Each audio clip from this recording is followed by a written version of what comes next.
Iniinom ngayon ni Yuan ang tsaa na ibinigay sa kanya ni Hercules. Napansin niya na kanina pa siyang tinitingnan ng magandang babae na kanyang katabi. Tinanong niya si Hercules kung bakit ganoon ang ekspresyon ng mukha ni Pandora. Sumagot si Hercules na naging matamlay nga raw si Pandora simula nang iwan ito sa kanya ng ating bida. Pero sa ngayon nga raw ay unti-unti na naman itong bumubuti. Pinayuhan ni Hercules ang ating bida nang dalasan daw nito ang pagbisita kahit para lang kay Pandora. Parang gumagaling nga raw ito nang dahil kay Yuan o sa maliit na nilalang na kasama nito. Sinabi ni Hercules na kailangan nga raw ni Pandora ang ating bida. Napaisip naman si Yuan sa mga sinabi ni Hercules. Tinanong ni Hercules ang ating bida kung ano raw ang ginagawa nito doon, ang alam niya nga raw ay nagtungo ito sa ika-44 na palapag. Pinaliwanag ni Yuan na pumanaog daw muna siya ng saglit, dahil nasangkot daw siya sa isang maliit na gulo. Sa ngayon nga raw ay mananatili muna ulit siya sa tirahan ni Hercules. Nagtanong si Hercules kung bakit yun na naman daw ang napiling lugar ng ating bida. Tinanong ni Yuan si Hercules kung ano raw ang ibig sabihin nito. Bakit nga raw parang ayaw siya nitong manatili doon? Napakayaman naman daw nito kaya baliwala lang dito ang magpakain ng isa pang dagdag na tao. Tinanong ni Pandora si Hercules kung isa ba raw itong kuripot. Nangatwiran si Hercules na hindi naman daw ganoon ang ibig niyang sabihin, mali nga raw ang pagkakaintindi sa kanya ng dalawang ito. Binanggit ni Hercules na hindi ba raw plano ng ating bida na patuloy na umakyat, narinig nga raw niya na ang pinakalayunin nito ay lampas pa sa pinakatuktok ng tore. Inilabas ni Yuan sa kanyang inventory ang mga item na Kusanagi no Tsurugi at Yata no Kagami. Tinanong ni Hercules kung ano raw ang mga items na inilabas ng ating bida. Pinaliwanag ni Yuan na ang mga ito nga raw ang dalawang item sa 3 Sacred Treasure, at nagkataon nga lang daw na nakuha niya ang mga ito. Sinabi ni Hercules na hindi raw basta-bastang nakukuha ang mga ganoong kahahalagang bagay. May biglang napagtanto si Hercules, tinanong niya ang ating bida kung hinahabol ba raw ito ng 3 precious children. Muli na naman daw pala itong nasangkot sa gulo na may kaugnayan sa mga high ranker. Binanggit ni Hercules na sa pagkakaalam nga raw niya ay sina Amaterasu at Tsukuyomi na lang ang natitira sa 3 precious children. Wala nga raw siyang alam tungkol kay Tsukuyomi, at si Amaterasu naman daw ay isang high ranker na may mataas na rank.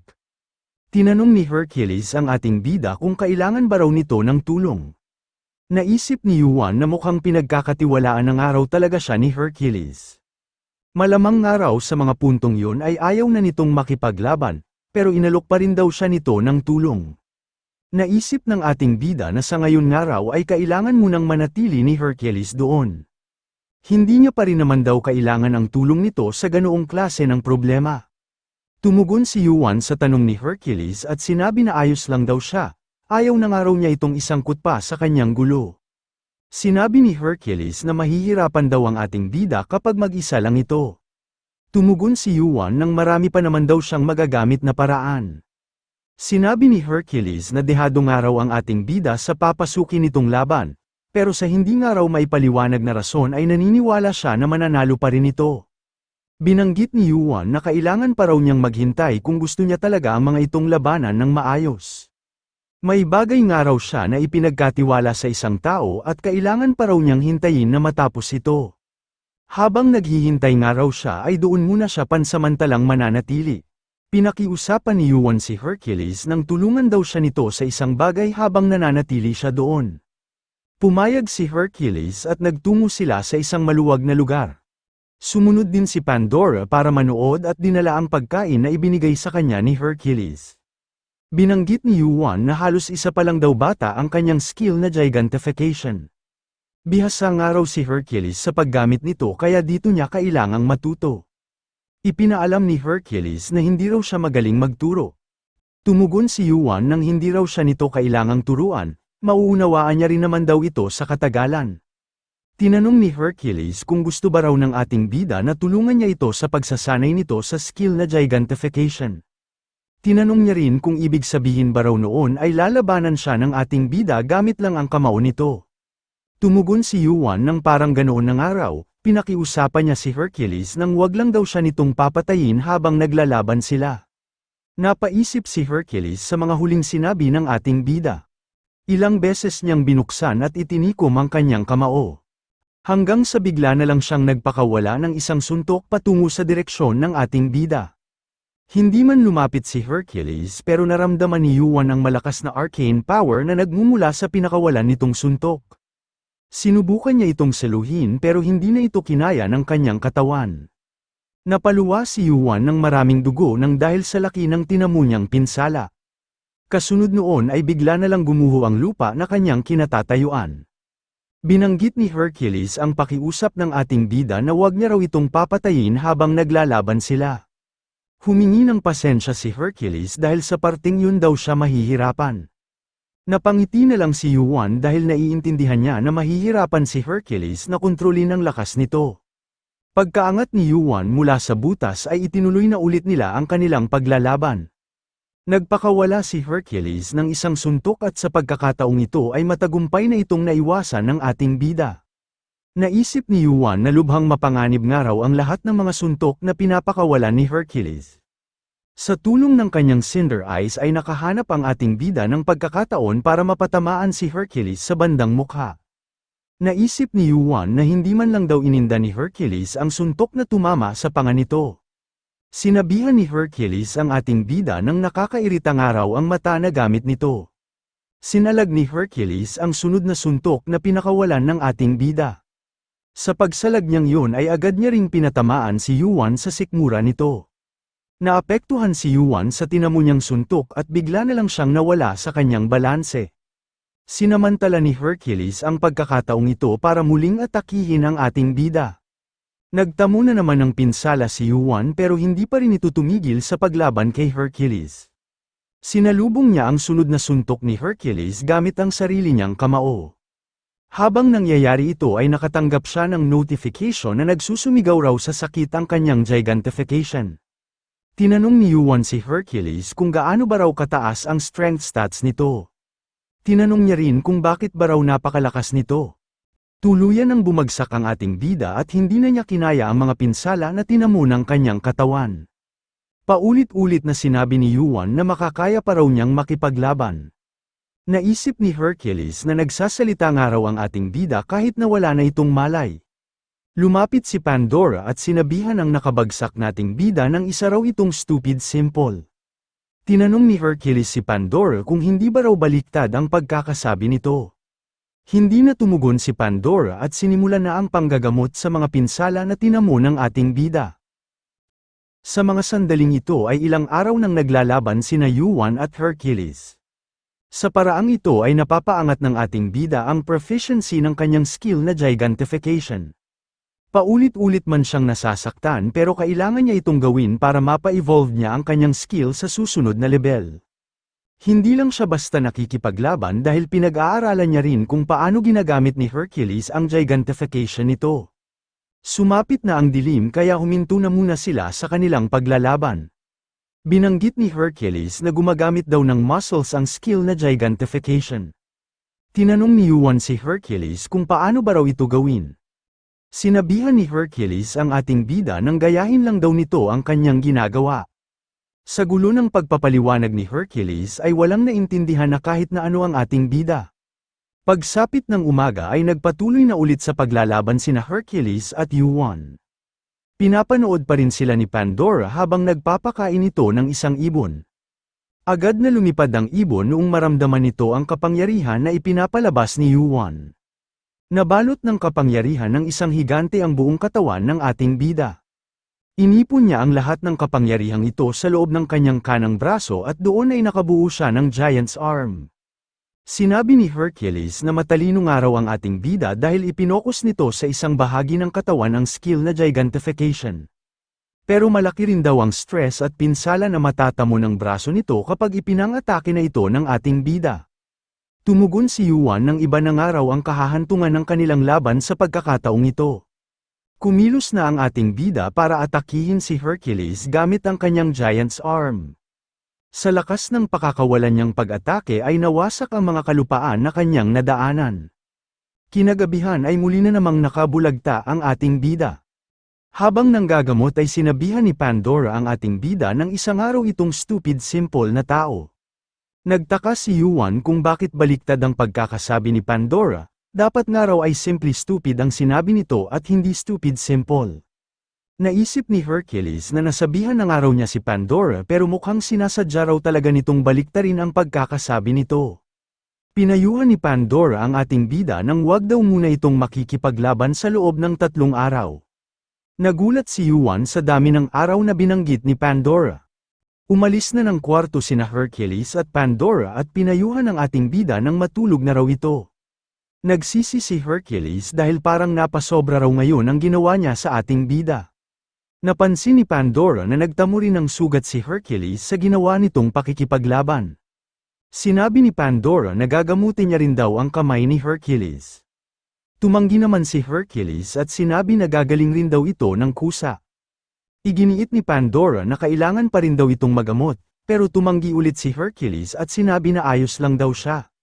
Pinagmasdan ni Hercules ang mga gasgas at sugat sa kanyang kamao. Hindi nga raw siya noon nagtamo ng ganoong klase ng pinsala kahit noong nakikipaglaban siya laban sa mga giants. Binanggit ni Hercules na napapaisip daw siya kung gumagawa ba raw siya ngayon ng isang halimaw. Naguluhan naman si Pandora sa mga sinabi ni Hercules. Pinaliwanag ni Hercules na si Yuan daw ang kanyang tinutukoy. Sinabi ni Hercules na hindi nga raw siya magaling sa pagtuturo ng gigantification, pero natututunan pa rin daw ito ni Yuan gamit ang katawan nito at mabilis din itong nakakapagpataas ng proficiency. Ang isang araw regular na player ay halos makakarating pa lang sa ika-10 palapag kapag inihambing ito sa tagal ng pananatili ni Yuan sa loob ng tore. Binanggit ni Hercules na napakabilis nga raw ng pag-akyat ng ating bida, at natututunan nito ng mag-isa ang lahat ng mga bagay sa pamamagitan ng paggamit nito sa kanyang katawan. Tinanong ni Pandora kung nakakaramdam ba raw ng pangamba si Hercules. Tumugon si Hercules nang nangangamba nga raw siya sa layunin ni Yuan. Mukhang napakalaki nga raw ng binabalak nitong kaharapin na parabang itinuturing lang nitong lubak ang Olympus at ang 3 precious children sa landas na kanyang tinatahak. Hindi nga raw sinasabi ng ating bida kung ano ang pinaghahandaan nito at kung sino ang mga kakalabanin nito. Hindi rin daw ito nagpapakahirap para lang makapagpalakas. Hindi niya nga raw ito nakikitaan ng kasakiman at hindi rin daw ito naghahangad ng labis na kapangyarihan. Sinabi ni Hercules na may matinding layunin daw ang ating bida kaya hindi nito magawang makapagpahinga kahit sa loob lang ng 1 araw. Hindi niya nga lang daw makita kung ano ba talaga ang hinahabol nito. Binuksan ni Yuan ang pinto at nagbiro ng anong araw kaya ito. Kanina pa pala nitong pinapakinggan ang pag-uusap ni Hercules at Pandora. Ipinaalala ni Pandora na sinabihan niya raw ang ating bida nang kailangan muna nitong magpahinga ng 3 araw. Nangatwiran si Yuan nang makakaya niya naman daw gumalaw at tanging ang braso niya lang daw ang nagtamo ng malaking pinsala. Iginiit pa rin ni Pandora na magpahinga na lang daw muna ang ating bida para mas mabilis itong gumaling. Pinaliwanag ni Yuan na lalabas lang daw siya at hindi naman daw siya makikipaglaban. Hindi niya nga lang daw inasahan na matatapos ito ng ganoong kaaga. Kailangan niya nga lang daw magtungo ng saglit sa ika-unang palapag. Nagpadala si Hephaestus ng mensahe at sinabi na tapos na raw ang item ng ating bida. Sa pagpunta ni Yuan sa ika-unang palapag ay sumama rin sa kanya sina Hercules at Pandora. Nakasarado talaga ang workshop ni Hephaestus pero nasira ang lock nito dahil hindi nakontrol ni Hercules ang kanyang lakas noong subukan niyang kumatok. Nagulat si Hephaestus noong makita nito si Hercules na hawak ang handle ng kanyang pinto. Nagulat din siya noong makita niya si Pandora sa loob ng kanyang workshop. Nagpakita rin ng masiglang si Danpong at binati si Hephaestus. Naisip ni Hephaestus kung gaano kalakas at kapanganib ang mga dumating niyang bisita. Tinanong niya ang ating bida kung Tower Destroyers ba raw ang tawag sa grupo ng mga ito. Sinabi ni Yuan na mukhang nasobrahan nga raw si Hephaestus sa pagtatrabaho. Tumugon si Hephaestus na mas lumala pa nga raw ang nararamdaman niyang pagod nang dahil sa 2 high ranker na dinala doon ng ating bida. Tinanong ni Yuan kung hindi pa ba raw natutulog si Hephaestus simula nang mag-umpisa ito. Tumugon si Hephaestus nang huwag daw mag-alala ang ating bida, hindi raw siya natulog dahil natutuwa siya sa kanyang ginagawa at gusto niya rin itong matapos agad sa lalong madaling panahon. Sinabihan ni Hephaestus ang ating bida nang sumunod daw ito sa kanya. Naisip ni Yuan na sa wakas nga raw ay malalaman na niya ang totoong identity ng item na kailanman ay hindi pa nakikita sa loob ng tower. Nabuo nga raw ito sa pagsasama-sama ng tatlong makapangyarihang bato. Nagtungo silang lahat sa lugar kung saan inilalagay ni Hephaestus ang mga mahalagang item na kanyang nagawa. Binanggit ni Hephaestus na madalas nga raw na siya ang magbibigay ng pangalan sa isang bagong gawang item, gaya na lang ng pagpapangalan noon ni Yuan sa espada nito na Edge of Nightfall. Binanggit ni Hephaestus na kakaiba nga raw ang item na nagawa niya ngayon, may nakatalaga na raw agad itong pangalan noong sandaling matapos niya ito. Inilapit ni Hephaestus ang kanyang kamay sa ginawa niyang item dahil may gusto siyang ipakita sa ating bida. Bigla na lang napaatras ang kamay ni Hephaestus noong malapit na niya itong mahawakan. Doon na niya ipinaalam sa ating bida na may igo raw ang item na kanyang nabuo. Simula nga raw nang matapos niya ito ay ayaw na nitong magpahawak sa kanya na para bang mayroon na agad itong sariling master. Binanggit ni Hephaestus na narinig nga raw niya na nakontrol ni Yuan ang lightning bolt noong nakipaglaban nito kay Zeus. Produkto nga raw ng Divine Sky Crystal, Divine Sea Crystal at Divine Dark Crystal ang item na nasa harapan nila ngayon. At ang master nga raw ng item na ito ay ang ating bida. Tinanong ni Yuan si Hephaestus kung ano raw ang pangalan ng bago niyang item. Tumugon si Hephaestus at sinabi na ang pangalan daw nito ay Heart of Uranus. Pagkahawak ni Yuan sa kanyang bagong item ay bigla na lang nagbago ang kanyang kapaligiran. Napunta siya sa isang lugar na tila ba binura ang lahat ng mga bagay. May nagsalita at binati ang ating bida sa pagdating nito. Tumingin si Yuan sa direksyon kung saan nagmula ang narinig niyang boses. Nasaksihan na niya ngayon ang totoong itsura ng misteryosong mata na ilang beses nang nagpakita sa kanya. Nasambit ni Yuan ang pangalan ni Zeus dahil kamukha nito ang lalaki na nasa kanyang harapan. Nagtanong ang lalaki kung malaki na ba raw ngayon ang kanyang apo. Sinabi niya na mukhang minana rin daw pala ng kanyang apo ang kanyang itsura. Malalaman na natin ang ranking ng ilang mga karakter ng ating kwento. Narito ang kanilang mga ranking sa kasalukuyang panahon at sa panahon na pinanggalingan ni Kim Yuan.